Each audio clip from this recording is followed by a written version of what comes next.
பாக்கியசாலி ஆச்சாரியார் அம்பாளிடம், உன் கடாட்சத்தினால்தான் நான் தன்யனாகின்றேன். இதனால் உனக்கும் எந்த ஹானியும் இல்லை என்கின்றார். உன் கடாட்சத்துக்கு பாத்திரமாவதில் நான் பாக்கியசாலியாக ஆகின்றேன்.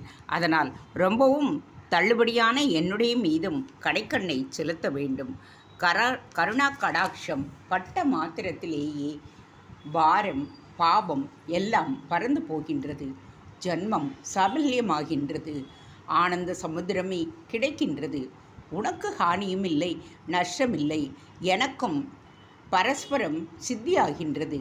எந்த யோக்கியதையும் இல்லை என்று தள்ளி வைத்தாயோ அதற்கும் அதிகமாக உன்னுடைய திருஷ்டி விசேஷத்தினாலேயே எல்லா யோக்கியதாம்சமும் ஏற்பட்டு விடுகின்றது.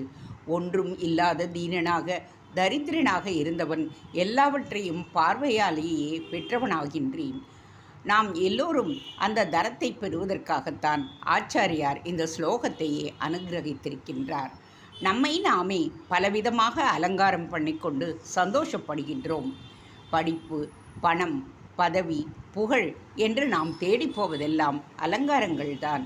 இந்த எல்லா அலங்காரங்களையும் விட பெரிய அலங்காரம் அம்பாளின் கடாட்சத்துக்கு பாத்திரமாவது தான். அது பட்டுவிட்டால் அதைவிட பெரிய நகை, ஆபரணம் எதுவும் கிடையாது.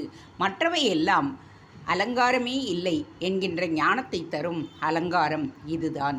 இந்த சமதர்சனத்தை, சகலத்தையும் ஒன்றாக பார்க்கின்ற பாவத்தை, அதாவது சகலத்தையும் பரபிரம்மமாக பார்க்கின்ற பாவத்தை, அத்வைத பாவத்தை அவனுடைய கடாட்சம்தான் பெற்றுத்தருகிறது என்கின்றார் மோகர்.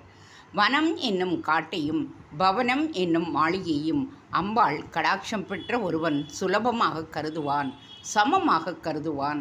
காமம், குரோதம், பயம் என்கின்ற மூன்றில் பயம் எப்பொழுதும் அம்பாள் கடாட்சத்தினால் போய்விடுகின்றது.